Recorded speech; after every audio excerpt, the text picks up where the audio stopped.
The Federal Labor Caucus is reacting with disbelief to another self-inflicted government wound. This time, it's a decision allowing a mining development run by Australia's richest woman to import foreign workers. Caucus and unions are furious over the plan, and yet again Julia Gillard's leadership is in question. At the same time, old problems refuse to die. The Craig Thomson saga was back before the Parliament today in a Senate hearing. Tonight, 7:30 can reveal that Fair Work Australia's Vice President, Michael Lawler, was deeply involved in the long-running infighting in the Health Services Union. Shortly, I'll be speaking with the President of Fair Work, Ian Ross, but first, political editor Chris Ullman has this report.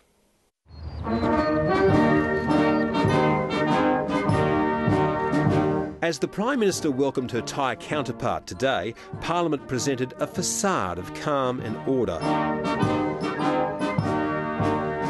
But inside, there's a war going on.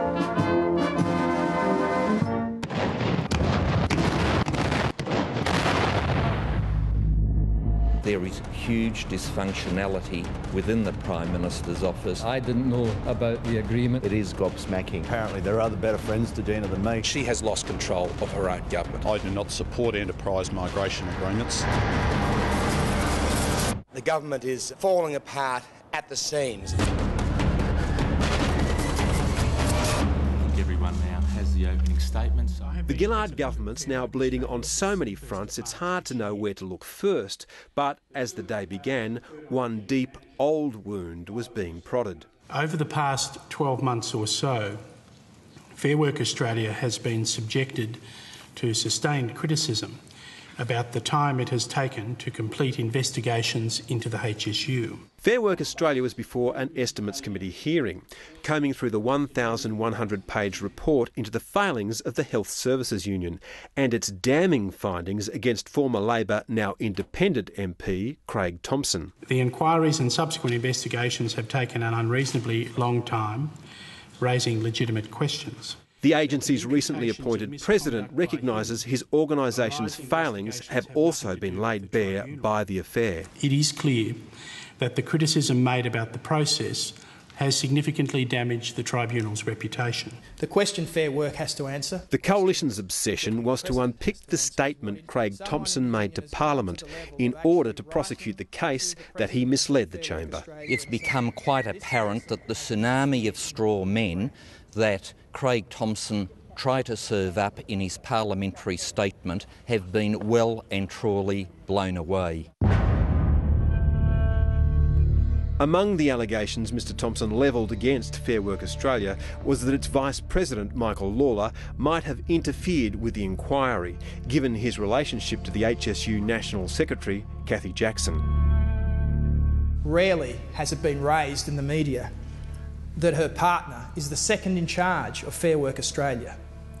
Didn't stand aside. The body that's investigating these issues, the main accuser, their partner, is second in charge. Are you aware of any interference by Mr Lawler? None whatsoever, Senator. None whatsoever. But while Mr Lawler clearly had no hand in the Fair Work Australia inquiries, 7:30 can reveal that he appears to have been deeply involved in the protracted infighting in the Health Services Union. On December 21 last year, Michael Lawler wrote to the New South Wales Police strike force set up to investigate the Health Services Union. He noted he was Vice President of Fair Work Australia, but was making the complaint in my private capacity on behalf of Cathy Jackson and myself. He made serious accusations of misconduct against two HSU officials, Gerard Hayes and Carol Glenn, and against the union's national president, Michael Williamson. The multiple attachments include minutes of an HSU Executive Committee meeting, photographs of text messages sent to Cathy Jackson's phone, and details of complaints sent to the then President of Fair Work Australia about Michael Lawler's interference in HSU affairs.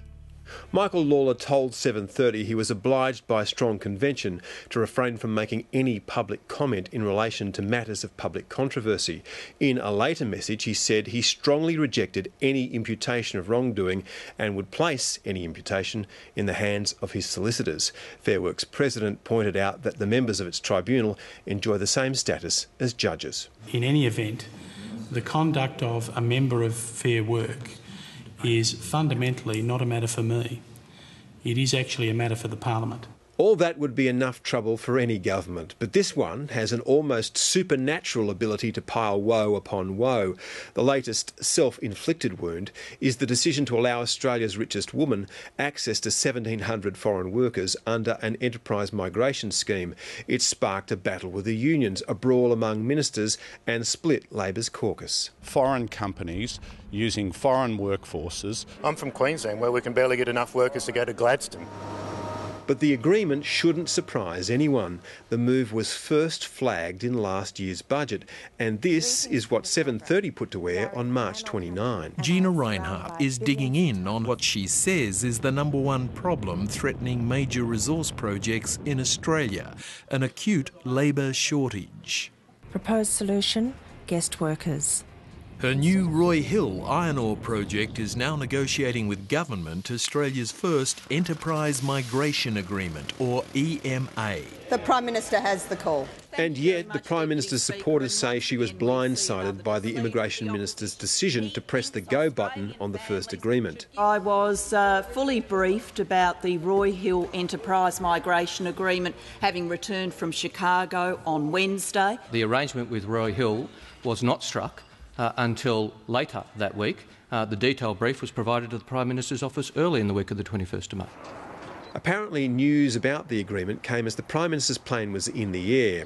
And that's not the only point of departure between the Prime Minister and her Immigration Minister. Madam Deputy Speaker, this project is vital for Australia's future and this agreement is vital for delivering it. Does she or does she not support the agreement offered to Gina Rinehart for the Roy Hill project? Yes or no? The Roy Hill agreement will go ahead. It supports Australian jobs and I support Australian jobs. The deal has now been retrofitted to ensure any jobs are first offered to Australian workers, but it will be hotly debated in caucus tomorrow. I think the policy is a policy that needs a lot of looking at. It all adds up to more trouble for Julia Gillard, as her backers freely admit support for the Prime Minister has leached away since the leadership ballot in February, and that another battle cannot be discounted. This is what a Queensland Labor MP's life is like.